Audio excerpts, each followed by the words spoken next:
Fala galera, como é que vocês estão? Eu espero que bem. Matheus aqui com mais um vídeo para vocês e hoje o retorno de One Piece no canal, trazendo para vocês a minha análise do capítulo 1171, Ragnir. A história de capa é mais uma vez um pedido de leitor, então não acrescenta nada pro canon da história. O capítulo em si começa com uma conversa entre Gaban e Jaru, logo depois do Loki ter dado um fim a Harrow. Gaban comenta que se Harrow tivesse conseguido escapar do castelo naquele estado, ele teria causado uma calamidade sem precedentes no mundo. Ainda incrédulo, ele questiona como o chamado tesouro de Elbaf poderia possuir tamanho poder a ponto de ser capaz de deter um gigante ancestral como Harrod, e além de tudo estava ainda mais forte por causa da força e da imortalidade fornecida pelo poder de Imu. Jaru complementa dizendo que nunca havia ouvido nada concreto sobre a verdadeira capacidade da fruta. Tudo que ele sabe é que se não fosse pela presença de Loki, algo muito pior certamente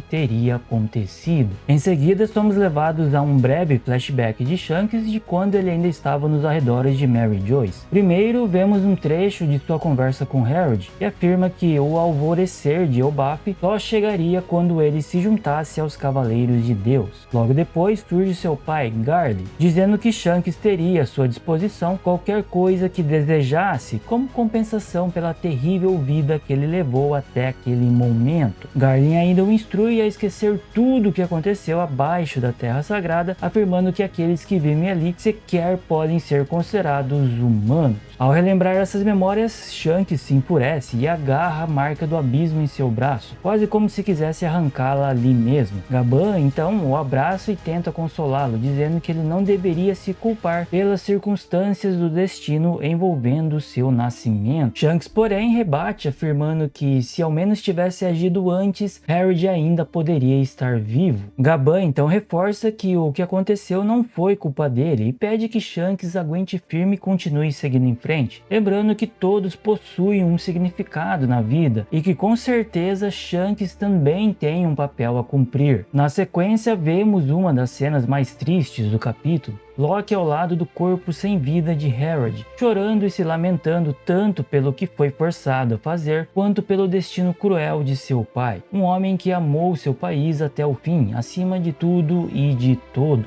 O fato de não vermos o corpo inteiro de Harrod, apenas suas pernas, uma poça enorme de sangue e uma manta cobrindo o restante, reforça a ideia de que o ataque de Loki foi tão brutal que pode ter despedaçado completamente o corpo de seu pai, da cintura para cima, exatamente como o painel do capítulo anterior já sugeria. Em paralelo, em Mary Joyce, vemos Imu sentado no trono vazio, conversando com os Gorosei. Ele aparenta estar ofegante, dando indícios claros de que foi diretamente afetado pela morte de Harrod. Imu comenta que concedeu imortalidade e força normal a um gigante ancestral, transformando Harrod em um verdadeiro monstro, e ainda assim ele foi derrotado. Diante disso, ele se questiona sobre o que afinal existe em Elbaf que seria capaz de realizar tal feito. Esse medo constante do desconhecido, daquilo que pode estar à espreita em Elbaf, ajuda a explicar por que o país foi deixado em paz até o momento atual da história. Imu poderia facilmente ter enviado mais cavaleiros através do pentagrama do abismo criado por Harrod, como o próprio São Marte chegou a sugerir, mas ele acabou optando por não fazê-lo. Isso se deve ao fato de que tal ação apenas causaria mais baixas entre seus cavaleiros, já que os pactos firmados possuem um preço a ser pago, até mesmo para ele.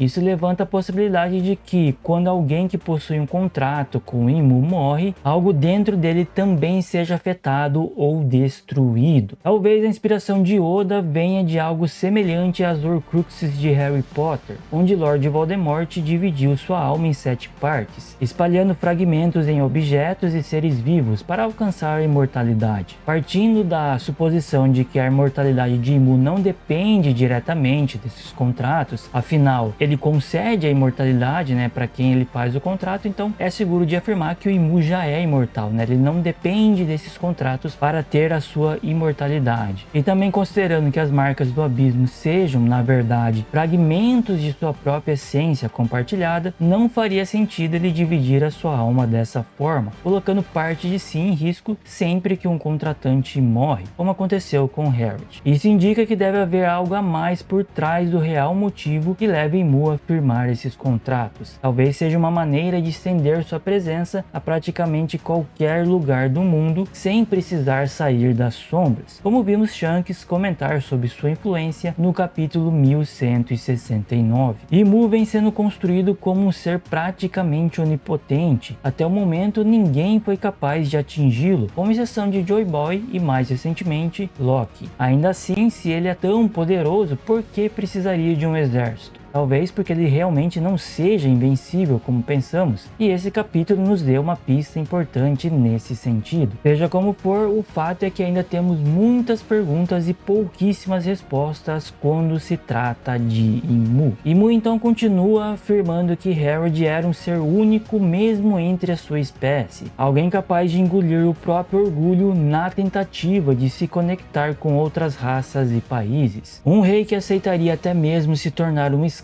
e fazer um pacto com o diabo em troca de um futuro melhor para o seu povo era sem dúvida uma oportunidade valiosa demais para desperdiçar. No entanto, aceitar Harrod no governo mundial de forma descuidada poderia levá-lo à ruína. Imu conclui dizendo que a história não mente e que um resultado desapontante como esse é a prova disso. Harrod jamais deveria ter sido o rei de Elbaf, pois eles nunca seriam compatíveis, reforçando ainda que Elbaf é um dos D. E essa fala de Imu ela gerou uma certa confusão, porque não ficou muito claro se ele estava se referindo a Elbaf como um D em si ou como parte do clã D. A gente vai ter que aguardar a tradução oficial para ter certeza, mas a minha interpretação é que Elbaf esteja mais alinhada com a vontade dos D do que com a do governo mundial, o que explicaria a fala de Imu. Isso também reforça a ideia de que o D talvez não seja apenas um sobrenome, mas sim um título ou designação para aqueles que se aliaram a Joy Boy durante o século perdido. Pode ser daí que veio Nefertari de Lily. Ela era aliada de Joy Boy, portanto então ela incorporou o D no seu nome. E depois quando veio o Cobra, né, o Nefertari de Cobra, o D foi mantido, né, no nome da família e foi passado de geração em geração, como temos também Nefertari de Vivi. De volta ao castelo de Aurust, Loki expressa o desejo de partir para o mar, mas Jaru o questiona sobre o pedido de seu pai de contar toda a verdade ao povo. Loki, no entanto, se recusa a revelar qualquer coisa e pede que todos façam o mesmo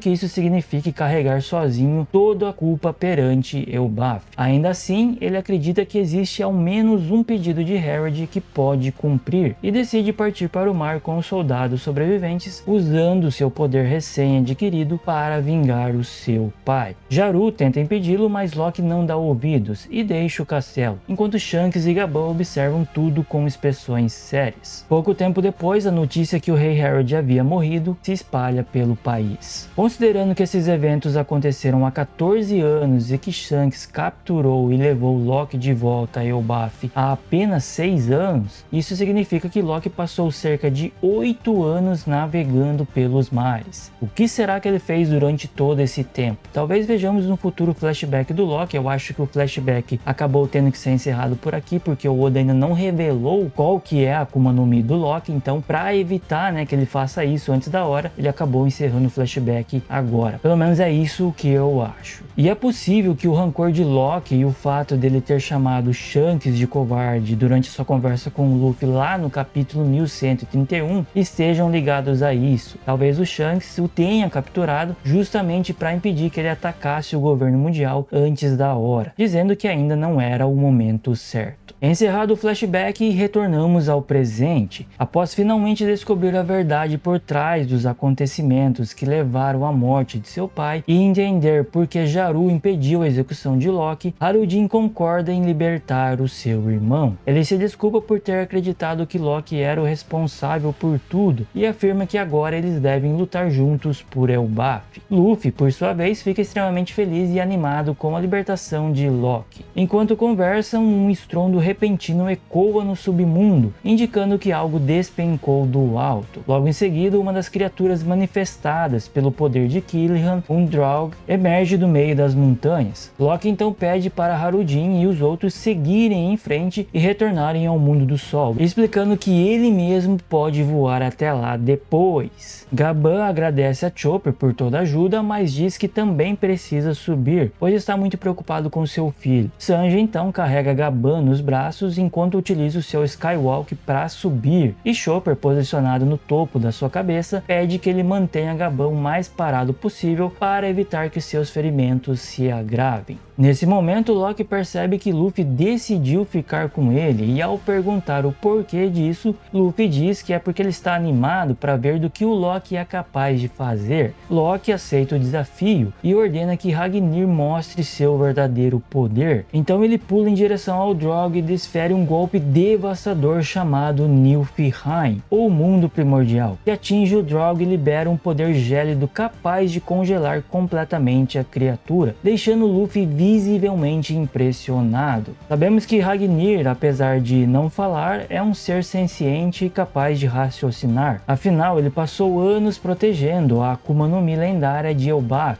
de ser consumida por alguém indigno, e tudo indica que o martelo também possui sua própria Akuma no Mi. Caso isso se confirme e a fruta de Ragnir seja realmente a de Ratatosk, isso pode significar que ele tem acesso a todos os reinos nórdicos, podendo usar os elementos de cada um conforme desejar. Com isso, Ragnir pode possuir diversos golpes baseados nos diferentes reinos da mitologia nórdica. No capítulo 1142, ao atacar a árvore Adão, Loki acabou conjurando um trovão, e embora o golpe não tenha sido nomeado, ele pode muito bem se chamar Asgard, que é o lar do deus do trovão, Thor. Já Niflheim vimos que é um ataque de gelo e seu nome corresponde a um dos 9 reinos, conhecido por ser o mundo congelado e também lar da serpente dragão Nidhogg, que vem se cogitando muito como a principal opção para ser a Akuma no Mi lendária de Elba. Com isso também, Loki pode possuir um ataque baseado em fogo chamado Muspelheim, que é o reino das chamas. Sem dúvidas, Loki vem sendo construído como um personagem extremamente forte e até agora o único capaz de causar algum dano em Mu, desconsiderando, é claro, o Joy Boy. Eu ainda tenho dúvidas se Loki realmente entrará para o Chapéu de Palha, pois sabemos que o Luffy já fez o convite e ele foi recusado. Mas também existe a questão do tamanho de Loki, que é gigantesco até mesmo para os padrões de Elbaf. Embora as escalas de tamanho em One Piece nem sempre façam muito sentido, a Ema que o diga, né? Diminuiu na mão do Zoro. Porém, uma espada é diferente de um personagem. Então, sinceramente, não sei como isso funcionaria. Ainda assim, de uma coisa eu tenho certeza: Loki será um dos grandes aliados de Luffy na guerra final contra Imu. Mas e você, tem alguma teoria sobre qual é a lendária Akuma no Mi de Elbaf que Loki comeu? E você acha que tem alguma chance do Loki entrar pro bando dos Chapéus de Palha, né? De alguma maneira ele vai diminuir de tamanho para poder caber no Sunny? Comenta aqui embaixo, tá bom? Se curtiu o vídeo, deixa aquele like e compartilha para dar uma força pro vídeo. Muito obrigado por assistir. Se inscreve no canal se quiser receber mais conteúdo. E eu espero ver você no próximo vídeo. Valeu e falou!